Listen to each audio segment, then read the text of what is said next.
पित्ते की जो पथरी होती है वो छोटे साइज़ से लेके बड़ा साइज़ भी हो सकता है, जो कि हर मरीज़ की डिफरेंट होती है। लेप्रोस्कोपिक कोलेसिस्टेक्टमी, जिसको आम ज़ुबान में कैमरे वाला या लेज़र वाला ऑपरेशन कहते हैं।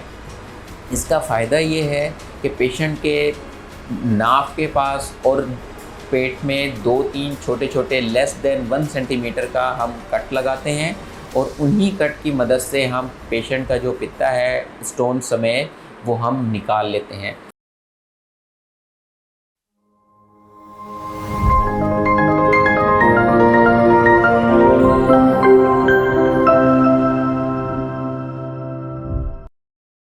अस्सलाम वालेकुम, मेरा नाम डॉक्टर मोहम्मद खुर्रम जमील है और मेरा ताल्लुक़ सर्जरी के शोबे से है। आज हम जिस टॉपिक पे बात करेंगे वो है गॉल ब्लैडर। गॉल ब्लैडर, जिसको उर्दू ज़ुबान में पित्ता कहते हैं, जो कि राइट हैंड में जिगर के नीचे मौजूद होता है, राइट साइड पसलियों के नीचे। जिगर से जो रतूबत बनती है वो वक्ती तौर पर हमारे गॉल ब्लैडर यानी कि पित्ते में जमा होती रहती है, और जैसे ही हम कोई खाना, फास्ट फूड या ऑयली चीज़ खाते हैं तो वो रतूबत पित्ते से निकल के हमारे इंटेस्टाइन यानी कि आंतों में जाती है और उससे हमारे खाने में हज़म होने में मदद मिलती है। तो जो कि ये नॉर्मल फंक्शन है। लेकिन जो औरतें होती हैं जिनकी मल्टीपल प्रेगनेंसीज़ होती हैं, जो रैपिडली जिनका वेट लॉस होता है, जो थोड़ी सी ओबीस होती हैं, जिनमें कोलेस्ट्रॉल ज़्यादा होता है, इन लोगों में पित्ते की पथरी होने के चांसेस काफ़ी ज़्यादा होते हैं। वक्त के साथ साथ जो ज़्यादा कोलेस्ट्रॉल होता है वो पित्ते में जमा होता रहता है और कुछ अरसे तक 2-3 सालों के प्रोसेस के बाद आहिस्ता पहले ये रेत बनता है और उसके बाद ये डिफरेंट किस्म की पथरियों में कन्वर्ट होना शुरू हो जाता है, और जो कि बाद में पेशेंट को तकलीफ़ देती हैं, जिसकी वजह से पेशेंट जो है वो राइट साइड पे पेन के साथ हॉस्पिटल में प्रेजेंट करता है। अब पित्ते की जो पथरी होती है वो छोटे साइज़ से लेके बड़ा साइज़ भी हो सकता है, जो कि हर मरीज़ की डिफरेंट होती है। मरीज़ कैसे प्रेजेंट करता है? जब भी पित्ते में दर्द होता है तो वो राइट साइड पे सीधी पसलियों के नीचे होगा, जिसमें खिंचाव, दबाव और मरीज़ को शदीद किस्म का दर्द लाहक हो सकता है, जो कि खाने के आधे घंटे बाद या 2 घंटे बाद कभी भी शुरू हो सकता है, जो कि ज़्यादातर रात के टाइम शुरू होता है।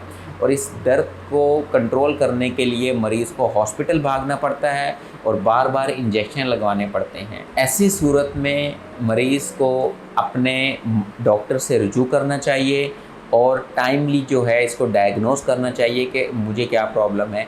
इसके लिए जो हम एक सिंपल टेस्ट करवाते हैं वो है अल्ट्रासाउंड। एब्डोमिनल अल्ट्रासाउंड करवाते हैं, जिससे हमें पित्ते की पथरी जो है वो नज़र आ जाती है। तकरीबन 12 घंटे की फास्टिंग के बाद ये अल्ट्रासाउंड होता है और इसमें जो है वो पित्ते की पथरी या और कोई भी जो इशू होगा वो नज़र आ जाएगा, जिसकी वजह से तकलीफ़ होती है। नॉर्मली अगर हम जनरल पॉपुलेशन का अल्ट्रासाउंड करवाएंगे तो 30% लोगों में स्टोन्स मौजूद होते हैं, लेकिन वो उनको तकलीफ़ नहीं देते। लेकिन उन 30 में से 70% लोगों को जब एक दफ़ा तकलीफ़ शुरू हो जाए तो वो तकलीफ़ उनको बार बार होती रहती है। एक अटैक होने के बाद दोबारा अटैक कब हो सकता है ये कुछ नहीं कहा जा सकता। दोबारा अटैक अगले दिन भी हो सकता है या अगले हफ्ते या अगले महीने भी हो सकता है। तो इसमें हम यही मरीज़ को रिकमेंड करते हैं, सजेस्ट करते हैं कि जब एक दफ़ा आपको तकलीफ़ शुरू हो जाए तो आपने फ़ौरन डॉक्टर से रुजू करना है और पित्ते का जो भी प्रॉपर इलाज है वो आपने करवाना है। और अब पित्ते का इलाज क्या होता है? पित्ते का इलाज ये होता है कि हम इसमें पथरियों समेत पूरा पित्ते को हम निकालते हैं, जिसको हम कोलेसिस्टेक्टमी कहते हैं। अब कोलेसिस्टेक्टमी दुनिया में 2 तरीके से होती है। एक है चीरे वाला ऑपरेशन, जिसमें हम बहुत बड़ा कट लगाते हैं पसलियों के नीचे और पित्ता निकाल लेते हैं। ये पुराना तरीक़ेकार है जिसमें मरीज़ को तकलीफ़ ज़्यादा होती थी, चीरा बड़ा लगता था। शुगर के मरीज़ों में ज़ख़म इन्फेक्शन होने के चांसेस ज़्यादा हो सकते थे, जो कि बाद में हर्निया भी बन सकता था। मरीज़ को 2-2 हफ़्ते बेड रेस्ट करना पड़ता था और जिसका उसकी फैमिली पे बोझ पड़ता है, काम में खलल पड़ता है, ऑफ़िस से, घर से, स्कूल से छुट्टी लेनी पड़ती है। लेकिन आजकल जो दुनिया में स्टैंडर्ड है वो है लेप्रोस्कोपिक कोलेसिस्टेक्टमी, जिसको आम ज़ुबान में कैमरे वाला या लेज़र वाला ऑपरेशन कहते हैं।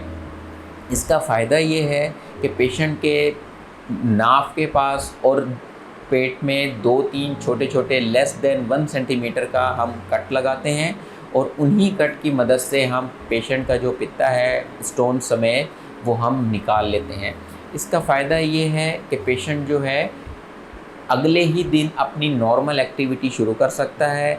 कोई बेड रेस्ट नहीं चाहिए इसमें ज़ख़म बहुत छोटा होने के बावजूद मरीज़ को दर्द कम होती है, दर्द की गोलियां कम लेनी पड़ती हैं और मरीज़ के ज़ख़म के इन्फेक्शन होने के चांसेस बहुत कम हो जाते हैं। नियाज़ी हॉस्पिटल में लेप्रोस्कोपिक कोलिसिस्टेक्टमी हम बाकायदगी से परफॉर्म कर रहे हैं। हफ्ते में 7-8 केसेस हम लेप्रोस्कोपिक कोलिसिस्टेक्टमी के परफॉर्म कर लेते हैं और नियाज़ी हॉस्पिटल में हमारे पास जदीद लेज़र लेप्रोस्कोपिक टावर मौजूद है, जिसकी वजह से मरीज़ को अपने इलाज में बहुत आसानी होती है और मरीज़ जो है अगले ही दिन ऑपरेशन के घर चला जाता है। शुक्रिया।